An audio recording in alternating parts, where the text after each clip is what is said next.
Selamat datang di channel komunitas pengamat UFO dan alien Indonesia, UFOnesia Indonesia.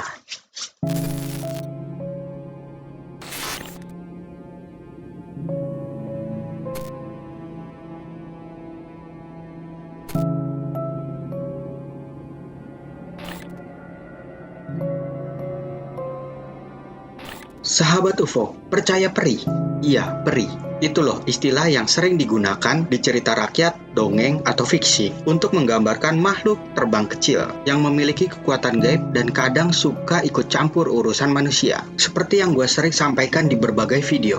Untuk mempelajari ufologi, kita tidak melulu membahas soal penampakan-penampakan UFO. Kita diwajibkan untuk turut mempelajari keilmuan lainnya, hal yang berbau gaib sekalipun. Oke, peri sering diceritakan memiliki bentuk serupa seperti manusia. Seringkali juga dipercaya merupakan perupaan roh atau jin yang menjelma sebagai wanita cantik yang senang mengganggu. Di Eropa atau lebih tepatnya di Inggris, sekitar tahun 1592 oleh William Shakespeare, seorang pujangga atau dramawan termasyur saat itu, menganggap peri ia gambarkan sebagai siluman atau spirit yang menjelma sebagai wanita cantik bersayap atau fairy. Di negara-negara Skandinavia dan menurut cerita-cerita kuno dari Eropa Utara, penamaan-penamaan peri juga diberikan kepada makhluk-makhluk halus yang digambarkan sebagai makhluk metafisik, gaib, atau jelmaan dari alam lain. Penggambaran asal-usul peri seringkali dihubungkan dengan sejenis makhluk gaib seperti siluman,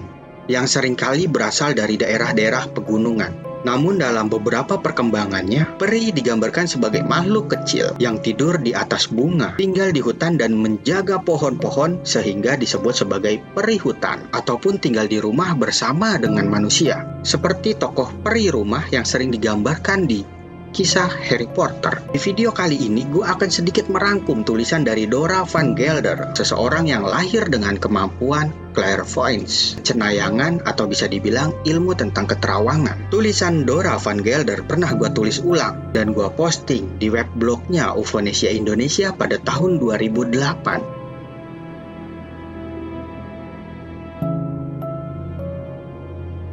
Dora memberi penjelasan tentang tipe-tipe peri dalam urutan abjad dan penjelasannya secara umum.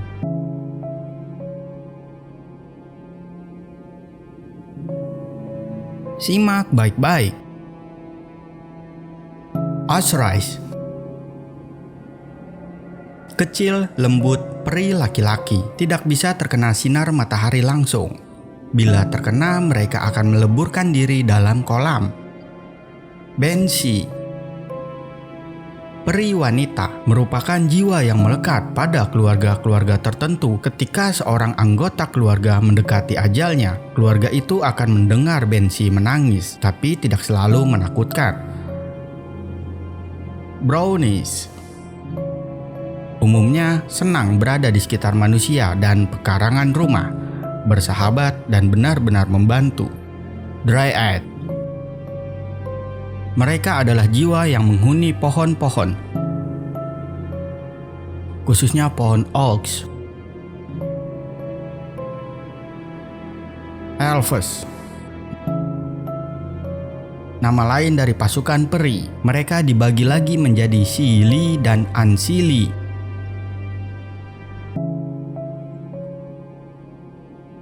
Far the Right.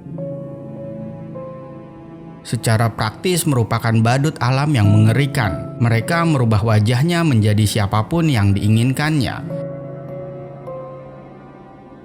Goblins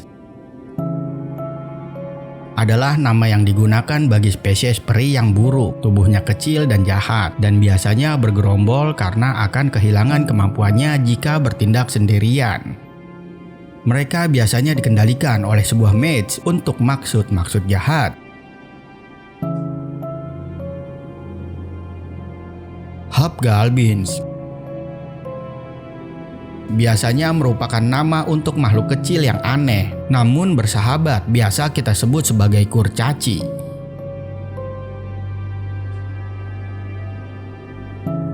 Knockers.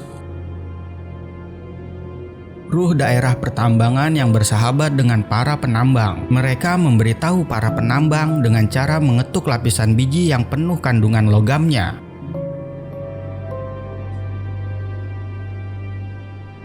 Leprechauns sangat lihai, licik, dan dapat menghilang dalam satu kejapan mata. Mermaid mereka tinggal di dalam air, tetapi mereka mirip dengan manusia dari pinggang ke atas dan memiliki ekor seperti ikan.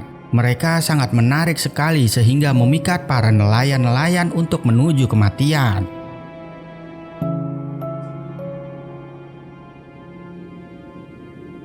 Pixies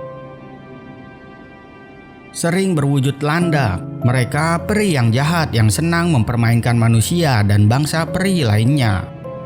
Mereka juga senang mencuri kuda untuk ditunggangi.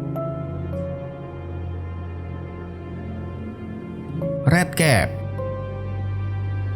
salah satu iblis yang terkenal dari Old Balder Gulbins.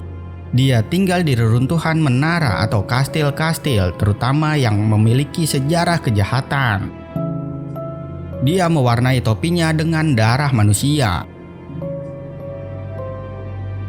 Siddi nama untuk peri-peri yang tinggal di bawah permukaan tanah.